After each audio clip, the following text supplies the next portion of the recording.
Muy buenos días.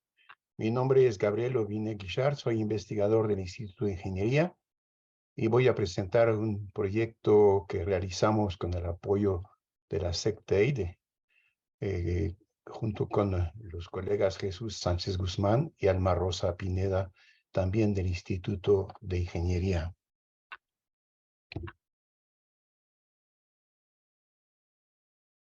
El problema al que me voy a referir es el problema del agrietamiento del suelo, que es un problema que ha causado mucha preocupación en la Ciudad de México. En realidad es un problema que existe desde hace varios decenios en la Ciudad de México.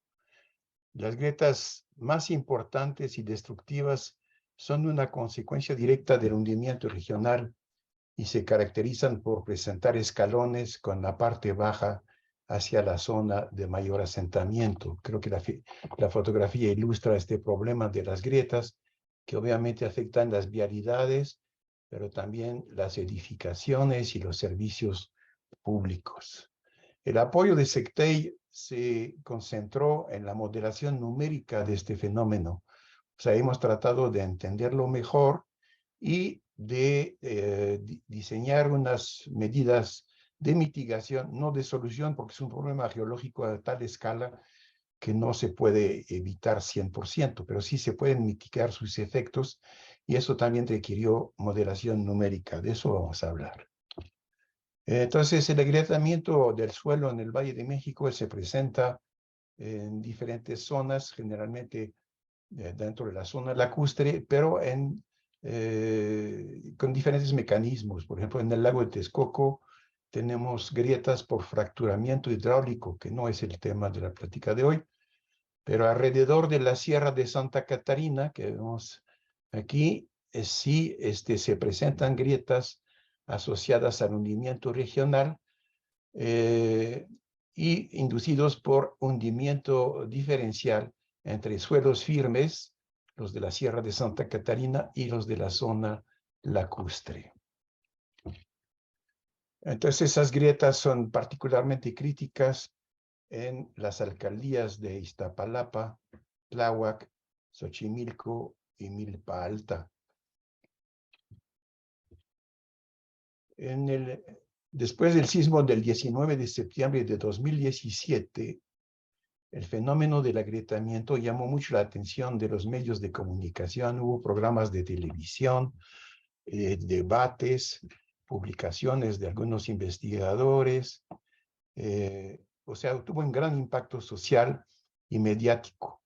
Obviamente, impacto social con las personas que fueron afectadas en sus bienes. Afortunadamente, no hubo problemas de daños corporales o muertes, pero sí daños espectaculares en las vialidades, viviendas y servicios públicos. Entonces, la prensa le dio mucha importancia a este fenómeno, pero nosotros, como un poco especialistas del tema, tuvimos que recordar que en realidad esas grietas no las había generado realmente el sismo de 2017, sino que esas grietas ya existían anteriormente. Aquí tenemos un ejemplo en el Parque Cananea de la alcaldía de Iztapalapa. Vemos que desde 1980 había un problema de discontinuidad en el suelo que se marcaba bastante, inclusive hasta el punto que se instrumentó a la caja verde que se ve aquí, corresponde a la instrumentación de esta grieta. Entonces, lo que sucedió en 2017 es que esas grietas ya existentes, por eso las llamo preexistentes, se marcaron más. O sea, hubo un cambio geométrico en las grietas que existen en esta zona. Para la modelación numérica de la generación de las grietas, se recurrió al método del elemento finito y a la mecánica de fracturas.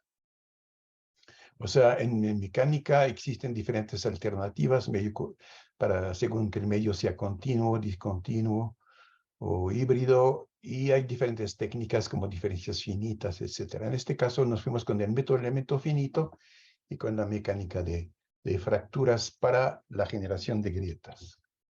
Entonces, los modelos de elemento finito, eso es un corte transversal del subsuelo, basados en unas exploraciones intensas que se hicieron en Iztapalapa especialmente, hasta más de 100 metros de profundidad. El modelo que se pudo establecer con los resultados de la exploración muestra que la formación de grietas se debe al hundimiento regional. Esas arcillas lacustres que existen en la zona están sometidas a un proceso de consolidación debido al bombeo en estratos profundos.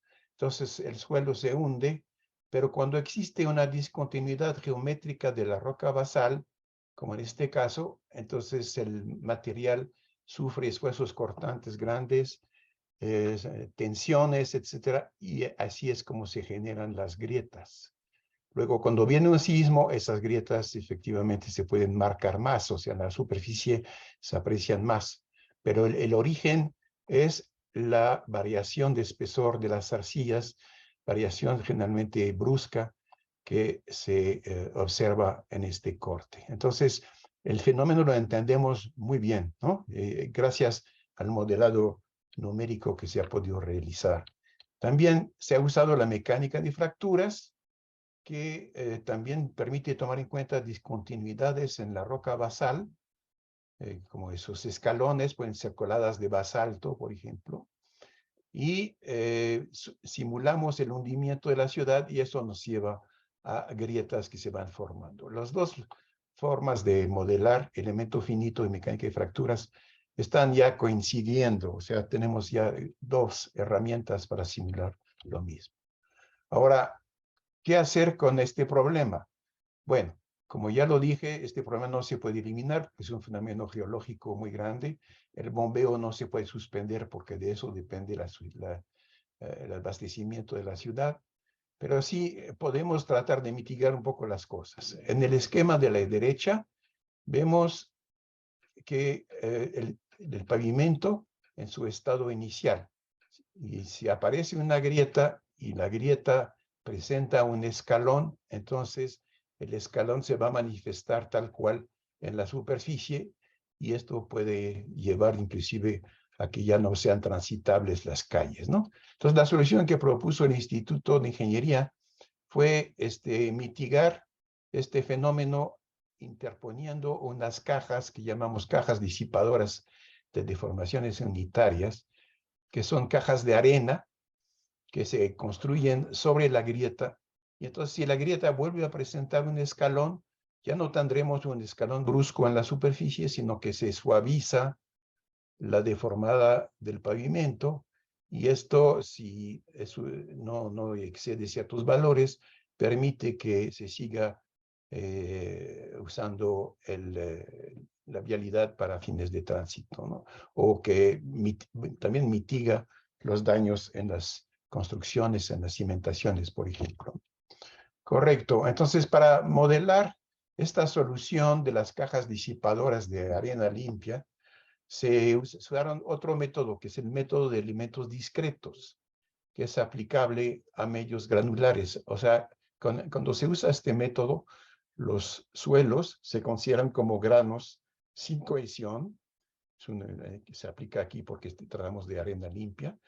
Y se simula partícula por partícula el comportamiento de estos medios, ¿no?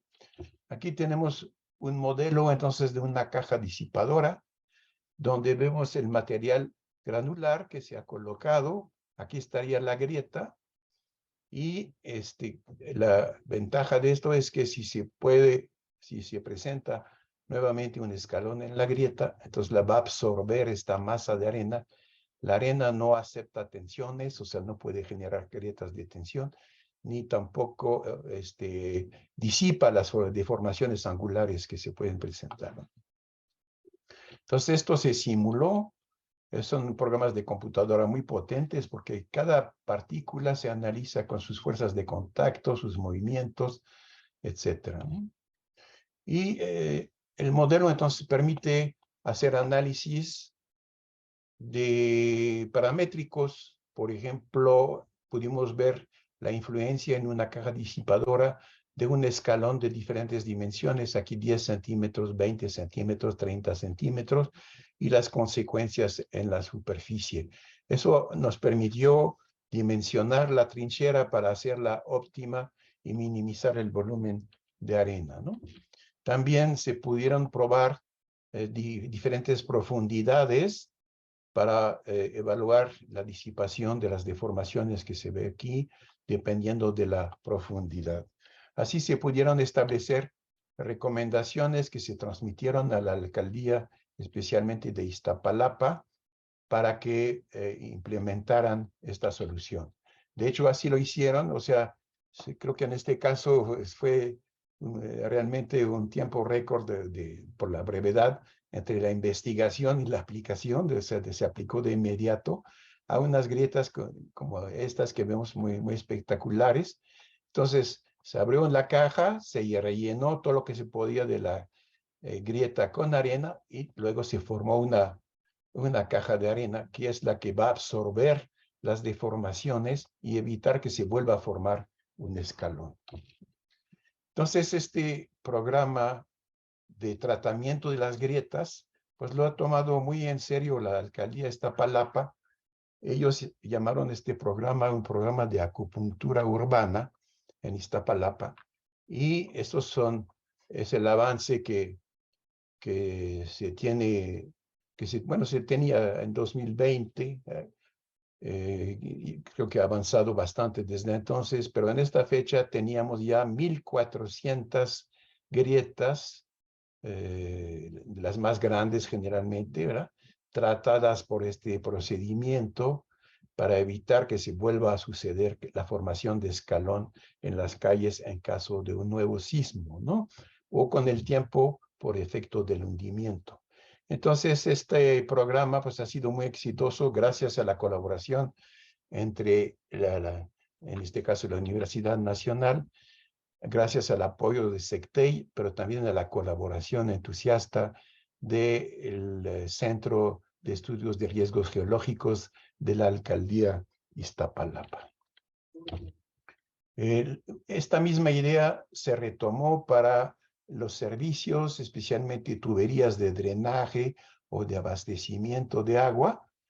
La idea en las zonas donde esas tuberías fueron dañadas es volverlas a construir, pero protegerlas con material granular. Nuevamente, la presencia de un material granular en la periferia de la tubería garantiza que ya no va a haber tensiones en el suelo y se disipan las deformaciones angulares que también pueden causar daños en la tubería. Esto el modelo lo muestra claramente. Vemos que las deformaciones ya se presentan en una forma mucho más progresiva, del azul al rojo, ¿verdad? No están concentradas en una sola sección, que esto que le hace más daño a las tuberías. Aquí está una tubería protegida con bolsas de arena, siguiendo esta filosofía, y esta técnica la ha aplicado el Sistema de Aguas de la Ciudad de México en un número importante de proyectos, creo que como 60 proyectos. En cuanto a las cimentaciones de las viviendas de esta zona, muchas de ellas fueron dañadas. Bueno, pues se llegó a un diseño tipo donde debajo de la losa de cimentación, que debe ser de concreto, ¿verdad? En esta zona hay mucha autoconstrucción, ahora se tiene que volver mucho más formal con una losa de concreto armado, pero si existe una grieta, entonces la cimentación tiene que descansar sobre material granular, por ejemplo el tesontle, ¿no?, que se consigue fácilmente en la zona, y la famosa caja disipadora, si es que la grieta tiene cierta importancia. Entonces, esta filosofía se ha adoptado para un buen número de proyectos, y eso hace que sea posible construir en zonas de grietas siempre que la grieta no exceda de cierto tamaño en cuanto al escalón, del orden de 30 centímetros. Ya más allá de 30 centímetros, pues sí, tuvimos que recurrir a la reubicación de algunas edificaciones, de los moradores de esas edificaciones, y dejando pues espacios verdes, ¿verdad?, para que la grieta se desarrolle sin tener consecuencias nefastas, ¿no? El efecto de estas cajas, la presencia de material granular en las construcciones, se pudo modelar especialmente para viviendas de mampostería, Aquí vemos que en presencia, sin la caja disipadora, se pueden presentar fácilmente daños en los muros de tabique, en este caso, ¿no? Si se intercala una grieta, entonces ya se evita gran parte de los daños en la estructura. ¿De acuerdo? Entonces se hicieron diferentes estudios así paramétricos para ver de qué magnitud de grieta, de escalón de grieta, podía soportar las edificaciones de mampostería con o sin la protección de arena, ¿no? Correcto, pues con eso termino esta presentación que creo que resulta un poquito ejemplar en cierto sentido en cuanto a la colaboración entre técnicas avanzadas de modelación, de elemento finito, elementos discretos que se usan relativamente poco en México, y estas modelaciones han sido útiles para diseñar soluciones de mitigación que entonces podemos concluir que es una herramienta, la modelación numérica es realmente una herramienta valiosa en la geotecnia aplicada a problemas urbanos. Y quiero aprovechar esta última lámina para agradecer el apoyo muy significativo de la SECTEI y también, como ya lo mencioné, la colaboración entusiasta de la Alcaldía de Iztapalapa. Muchas gracias.